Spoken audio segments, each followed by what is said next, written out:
Hey everybody, welcome back. We had some of the community members play the DrBossKey shoot 'em up, and thank you very much for the people that have been doing that. Thank you.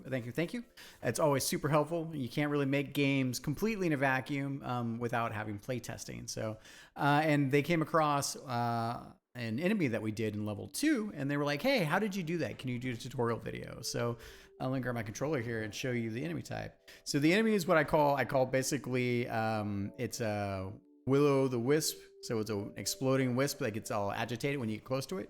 So you can see here, basically the wisp blocks your shots. You can't actually attack it, so it's kind of got a tactical thing. And if you get close to it, and then it erupts and then shoots out bullets that damage you. So you can see the damage there. So this is so especially now that we have the ability to copy entire game objects and gameplay logic together, these are way easier to do. Back when I first implemented these, I basically had to wire them all up by hand and then create a bunch in bulk and then put them throughout the level. So maybe to start off, so the first thing is we basically have an enemy type, which is what we call our Lost Soul Wisp here. And this particular enemy type has collision, basic collision to it. And I set this collision in this particular case to invincible. And then we have as secondary Lost Wisp explosion. So when it gets agitated, this is basically the eruption part.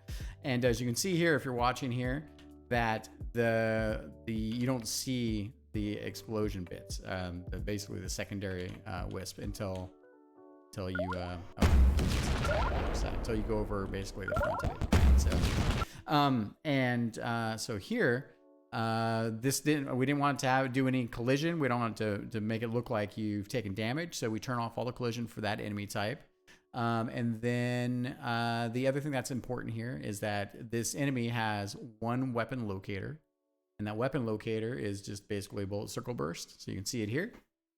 And then this is set to shooting durations very short. I've got a tiny warm up on it, so then it doesn't immediately explode. And then while it's set to loop, the reality is that it dies before it loops a couple more times. So, and then logic wise, what we have here is we overlay both of these. Oops, that would be the right. I'm not saving this, but we overlay both enemy types on top of each other. So making sure that the rendering order for the explosion bit is lower than the rendering order for the wisp. So that way, just make sure that the wisp doesn't occlude the exploding wisp once you've activated it. So the heart of it is we basically set up a trigger volume. And the trigger volume is set to player goes in the zone. And I kept it relatively small, but I didn't want to be completely on top. So that way you could edge close to it, it would explode, and then you can back off, right? Because the players are still trying to learn, like, what's the behavior of the enemy, right? So, and you want them to feel pretty confident that as they explore the enemy, they're like, oh, it doesn't seem like I can do enough damage to kill it. Let me go up to it, and if it happens to go off beforehand, then that gives them still time to basically get away. So that's the heart and soul of this. Is you got your trigger that's set up on top of that, and so when the player goes into this trigger, it does a couple things. So one is that it basically goes to a kill gameplay object, and that kill gameplay object basically destroys this immedately. And then it also triggers a 1 second countdown. So that way I'm always a big fan of a thing happens and then another thing happens in order to give you a little bit of time to respond. And about a second is fine in this case. So then this timer counts down for a second. And then basically we hit another kill object. And that kill object is then set to destroy this wisp. So what happens is that also, right when you've done the trigger volume, it basically wakes this wisp up, the Lost Soul Wisp. It stays alive for a second. That one already dies. And then after a second, it dies. And during that time, it had just enough time to basically get a few shots off. So that's it. It's pretty straightforward and simple. One of the things I like about these guys is that a lot of times they call it revenge bullets. You destroy an enemy and then you have other bullets. I think Sunny did a version where it did like landmines. But I also like that these are They're tactical. You explore them. You could make them move around if you want. Well, you could a little bit. I could have them move a little bit, but I want them to stay static because you'll still be bound to the player going into the trigger volume to destroy them. So that's the other piece of that, right? And so that's why I kept it relatively tight there. So if you want to do ones that move around, you could fudge it a little bit, but trigger volumes don't move with enemy objects, and you can't pin them. So maybe one day we'll get that.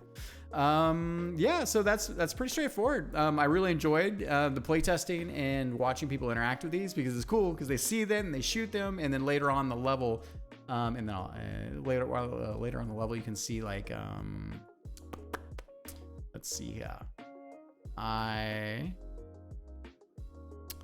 use them to do things like all right, so it's like here these enemies, they basically shoot out a bunch of these parasitic fairies, and these wind up becoming blockers for being able to shoot the fairy nest, right? And so then it forces the player to either shoot around them or to dodge in quickly to basically set them off, so then they can then pull back and shoot. So there's a little bit of extra kind of gameplay that I really Other than that, thank you everybody for the comments, and till next time, bye.